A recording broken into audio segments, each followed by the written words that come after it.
मेरी शादी के दिन सेरेमनी खत्म हुई और रिसेप्शन शुरू होने से पहले मेरे मम्मी और पापा वहां से चले गए, बिना कुछ बोले, बिना एक बार मुड़कर देखे।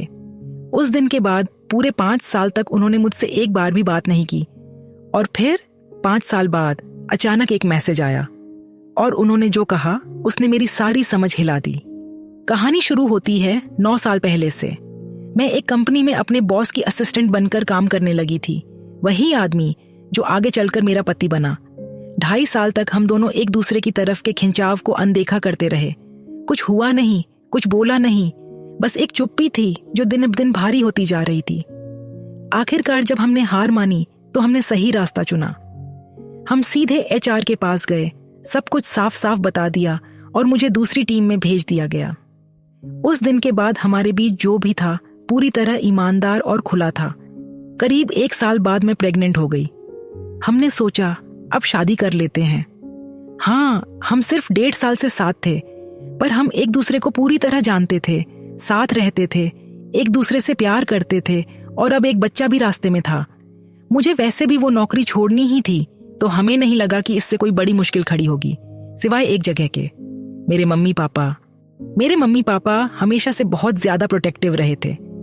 मुझे पता था कि अपने बॉस से शादी की बात उन्हें पसंद नहीं आएगी, इसलिए मैंने उन्हें कभी बताया ही नहीं था। पर शादी में बुलाना था तो बताना जरूरी हो गया।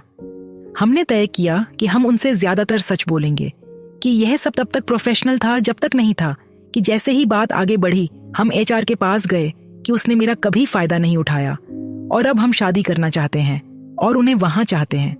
बच्चे के बारे में हमने कुछ नहीं कहा। मुझे लगा इतना सब एक साथ सुनकर वो टूट जाएंगे। शादी के वक्त मुझे सिर्फ 4 महीने हुए थे, तो एक ढीली सी ड्रेस में वो उभार आसानी से छुप गया। शादी बिल्कुल ठीक ठाक रही। बस सेरेमनी से थोड़ी देर पहले मेरी माँ ने मुझे बाथरूम में ले जाकर पूछा, तू सच में इसके लिए तैयार है? मैंने कहा हाँ। बाकी सब देखकर लगा कि उन्होंने इसे अच्छे से ले लिया है। पर एक बात थी, सेरेमनी और रिसेप्शन 2 अलग अलग जगहों पर थे और हमें एक से दूसरी जगह जाना था। रिसेप्शन में मेरे मम्मी पापा कभी पहुंचे ही नहीं। मैंने फोन किया, उन्होंने नहीं उठाया। फिर मेरे भाई ने फोन किया तो उन्होंने उससे कहा कि वो घर जा रहे हैं।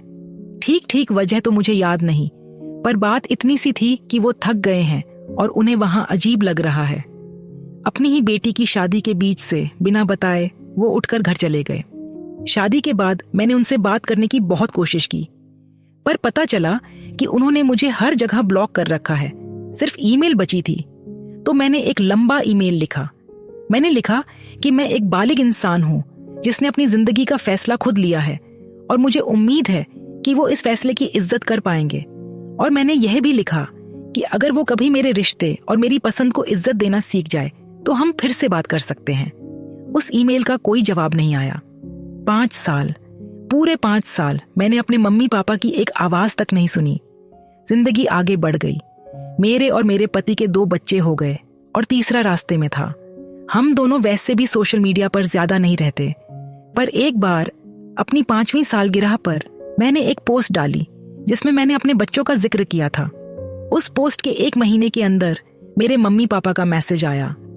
उन्होंने कहा कि उन्होंने वो पोस्ट देखी और उन्हें पहली बार पता चला कि उनके पोते पोती भी हैं और अब वो उनसे मिलना चाहते हैं। मैंने कोई जवाब नहीं दिया। उसके बाद कई बार और मैसेज आए, ये पूछते हुए कि मैंने जवाब क्यों नहीं दिया। मेरे अंदर से आवाज आ रही थी कि 5 साल बहुत लंबा वक्त होता है और यह बात मेरे बारे में नहीं है, ये बस बच्चों के बारे में है। उन्हें मेरी इज्जत की, मेरे रिश्ते की कद्र नहीं, उन्हें बस पोते पोती चाहिए। पर साथ ही मुझे यह भी लग रहा था कि शायद मैं ही गलत हूं, क्योंकि उसी ईमेल में मैंने खुद कहा था कि अगर वो कभी इज्जत देना सीख जाए तो हम बात कर सकते हैं। और अब मैं उस पर पीछे से एक समय सीमा लगा रही थी, मानो कह रही हूं अब बहुत देर हो गई। मेरे भाई को भी लगता था कि मैं नाइंसाफी कर रही हूं, तो मैं सच में उलझ गई थी। क्या मुझे उन्हें एक मौका देना चाहिए? और एक बात थी जो अंदर ही अंदर मुझे कुरेद रही थी, मेरा पति गोरा नहीं है, मैं गोरी हूं, मेरे मम्मी पापा भी। मुझे नहीं लगता था कि ये रंग की बात है और मेरे पति को भी नहीं। आखिर अगर उन्हें रंग से इतनी ही दिक्कत होती तो वो मेरे मिले जुले रंग वाले बच्चों से मिलना ही क्यों चाहते? पर फिर भी यह सवाल मेरे दिमाग में एक कांटे की तरह अटका हुआ था। आखिरकार मैंने फैसला किया कि मैं बात करूंगी।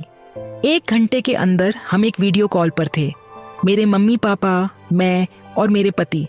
उन्होंने सबसे पहले बच्चों से मिलने की बात की। मैंने कहा कि वो बच्चों से मिल सकते हैं, पर तभी जब वो हमारा भरोसा कमाए और हमें यकीन दिलाए कि वो बच्चों की जिंदगी में कुछ अच्छा जोड़ेंगे, बिगाड़ेंगे नहीं। उन्होंने कहा कि वो एक चिट्ठी पढ़कर शुरुआत करना चाहते हैं, एक चिट्ठी जो उनके मुताबिक उन्होंने मेरी शादी वाले दिन लिखी थी। उस चिट्ठी में लिखा था कि उन्हें मेरे अपने पुराने बॉस से शादी करने पर तकलीफ थी, क्योंकि उन्हें लगता था कि उसने मेरा फायदा उठाया है। इसलिए वो सेरेमनी और रिसेप्शन के बीच चले गए ताकि वहां कोई तमाशा ना हो, पर वो चाहते थे कि मुझे पता रहे कि सब कुछ के बावजूद वो मेरे साथ हैं। उन्होंने आगे कहा कि वो यह चिट्ठी मुझे शादी के अगले ही दिन भेज देते, पर तभी मेरा वो ईमेल आ गया जिसमें मैंने इज्जत की बात लिखी थी, और उसे पढ़कर उन्हें इतनी शर्म आई कि वो अपनी चिट्ठी भेज ही नहीं पाए। और अब मेरी सालगिरह वाली पोस्ट देखकर उन्हें एहसास हुआ कि वो 5 साल में कितना कुछ खो चुके हैं। मेरे मन में कुछ सवाल थे। मैंने पूछा, आखिर मेरे पुराने बॉस से शादी करने में इतनी बड़ी बात क्या थी? उन्होंने कहा कि बस ये वो नहीं था जो उन्होंने मेरी शादी के दिन के लिए, मेरे होने वाले पति के लिए सोचा था। फिर मैंने पूछा, अगर आपको ये शादी मंजूर ही नहीं थी तो आप शादी में आए ही क्यों? मेरे पापा ने जवाब दिया कि वो अपनी बेटी का हाथ थामकर उसे विदा करना चाहते थे, क्योंकि यही एक मौका था जो उन्हें मिलने वाला था। जिस तरह उन्होंने यह कहा, उससे साफ था कि वो हमेशा से बीच में से उठकर जाने का ही प्लान बनाकर आए थे। पर एक बात ने मेरी रूह कांपा दी। उन्होंने कहा, मेरी बेटी, और वो सीधे मुझसे बात नहीं कर रहे थे। मुझे समझ आ गया कि वो असल में मेरी बड़ी बहन के बारे में सोच रहे थे, वो बहन जो अब इस दुनिया में नहीं है। मेरे पति ने भी यह पकड़ लिया। मेरे पति ने शांति से कहा, अगर आप उसके बारे में बात कर रहे हैं तो ठीक है, पर अगर अपनी इस बेटी के बारे में बात कर रहे हैं तो सीधे इससे बात कीजिए। और अगर आपका प्लान बीच में से जाने का था तो आपको हमें बताना चाहिए था, हम आपको बुलाते ही नहीं। और 5 साल तक अपनी बेटी को नजरअंदाज करना और तब लौटना जब बच्चे आ गए, इसके लिए सिर्फ शर्म काफी नहीं है। एक पिता होने के नाते मैं समझ ही नहीं पाता कि कोई अपनी औलाद को सालों तक कैसे अनदेखा कर सकता है। और तभी मेरे पापा भड़क गए। उन्होंने कहा कि वो इससे ये सब नहीं सुनेंगे, और फिर उन्होंने एक गाली दी, एक ऐसा शब्द जो किसी इंसान को सिर्फ उसके गहरे रंग की वजह से नीचा दिखाने के लिए बोला जाता है। मेरे पति का रंग गहरा है, और वो शब्द उस एक पल में सब कुछ साफ कर गया। मेरी माँ फौरन हालात संभालने की कोशिश करने लगी, पर मैंने कॉल वहीं काट दिया। उसके बाद से उनके बार बार मैसेज आ रहे हैं, ये समझाते हुए कि उस गाली का मतलब ये नहीं कि वो रंगभेदी हैं, और वो बच्चों के सामने तो ऐसा कभी नहीं बोलेंगे, इसलिए उन्हें फिर भी बच्चों से मिलने देना चाहिए। 5 साल मैं यही सोचती रही कि आखिर मेरे बॉस से शादी करना ऐसी क्या बात थी जिसने मुझसे मेरे अपने मम्मी पापा के 5 साल छीन लिए।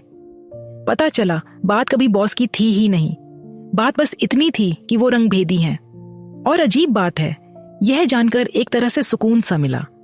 अगर मसला सिर्फ बॉस का होता तो शायद मेरे मन में उनके लिए थोड़ी हमदर्दी होती, शायद हम सुलह भी कर लेते। पर अब सवाल बस इतना है, क्या मैं जानबूझकर अपने बच्चों को ऐसे 2 लोगों के हवाले करूंगी? और इसका जवाब साफ है, नहीं। तो अगर तुम उसकी जगह होते, 5 साल की चुप्पी और फिर ये सच, तो क्या तुम दरवाजा खोलते या हमेशा के लिए बंद कर देते? मुझे कमेंट में बताओ। और ऐसी ही असली रेडिट कहानियों के लिए चैनल को सब्सक्राइब करो, क्योंकि अगली कहानी इससे भी ज्यादा हिला देने वाली है।